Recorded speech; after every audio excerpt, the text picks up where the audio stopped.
আসসালামু আলাইকুম। কেমন আছেন আপনারা? আমি জাহিনা শবনম অনন্যা। নতুন একটি ব্লগ নিয়ে আপনাদের সামনে হাজির হলাম।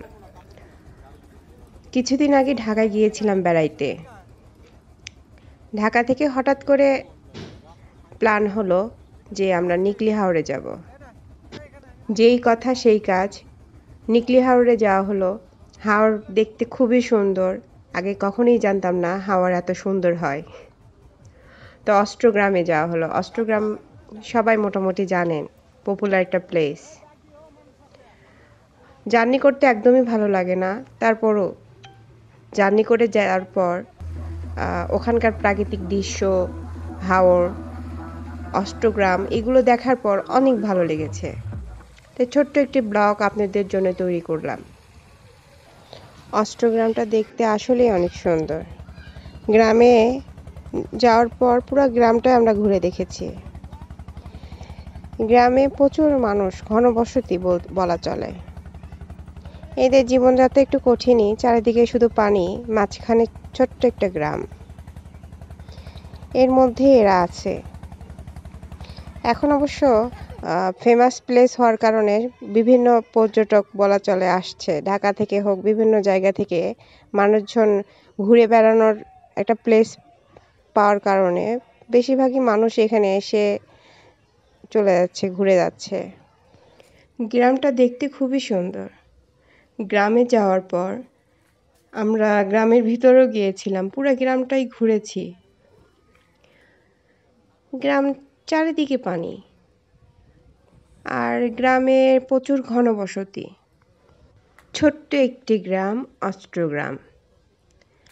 চারিদিকে পানি হলেও ছোট্ট একটা গ্রাম দেখার জন্য প্রচুর মানুষ এখানে আসছে, ঘুরে যাচ্ছে, বেড়ে যাচ্ছে। সবারই একটা অভিজ্ঞতা হচ্ছে যে এরকমভাবেই মানুষ থাকতে পারে, বাঁচতে পারে। যদিও আমাদের দেশ নদীমাতৃক দেশ, প্রচুর নদী। গ্রামটি দেখে আসার পর মনে হলো গ্রামের মানুষ অনেক ভালো আছে, অনেক সুখে আছে। অষ্টগ্রাম থেকে যখন আমরা ফিরছিলাম তখন এরকম একটা দৃশ্য, যেটা আমি ক্যামেরা বন্দি করে ফেলছি আপনাদেরকে দেখাবো বলে। আকাশটা দেখতে কতই না সুন্দর লাগছে। সূর্য তো চলে যাচ্ছে, আকাশ সেই রকম লাগছে। অনেক দূরে নৌকা দেখা যাচ্ছে, জেলেরা মাছ ধরছে। এখান থেকেই মাছ ধরে জেলেরা জীবিকা নির্বাহ করে। এটাও আপনাদের সামনে তুলে ধরলাম। এত বড় যে হাওর হবে আমি কখনোই ভাবি নাই। পুরাটা দেখা সময় পাই নাই, কারণ সন্ধে হয়ে গিয়েছিল।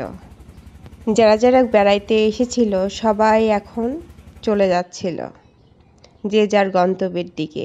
আমরাও যাচ্ছিলাম। ভিডিওতে ভয়েস দিতে গিয়ে মনে হলো আমি এখন হাওরেই বেড়াইতে চলে গেছি। আবার যাব এই নিকলি হাওরে। অনেক স্পট আছে, ঘোরা হয় নাই, দেখা হয় নাই। যাব আবার সময় করে, অনেক সময় নিয়ে। ভিডিও করা অনেক সহজ একটা কাজ, কিন্তু ফেসবুকে এসে বুঝলাম ভিডিও এডিট করা, ভয়েস ওভার দেওয়া অনেক কঠিন কাজ, অনেক সময় যায়। আপনাদের সামনে ছোট্ট একটি ভিডিও, যেগুলো আপনাদের ভালো লাগবে আশা রাখি। দেখবেন, লাইক, কমেন্ট, শেয়ার দিবেন। সামনে আবার নতুন একটা ভিডিও বানাবো, আশা রাখি উৎসাহ দিবেন। সুন্দর একটি গঠনমূলক কমেন্ট করবেন। সবাইকে বলবো সুন্দর একটি গঠনমূলক কমেন্ট করবেন। সুন্দর একটি গঠনমূলক কমেন্ট, সেটা আপনারও উপকার হবে, আমারও উপকার হবে। ফেসবুকের রিচ আনতে এবং এঙ্গেজমেন্ট বাড়াইতে সাহায্য করবে। সবাইকেই বলবো একটা সুন্দর গঠনমূলক কমেন্ট করে যাবেন, লাইক, কমেন্ট, শেয়ার দিবেন। সবার জন্যে অনেক অনেক শুভকামনা রইল। আশা রাখি সবাই ভালো থাকবেন। আল্লাহ হাফেজ।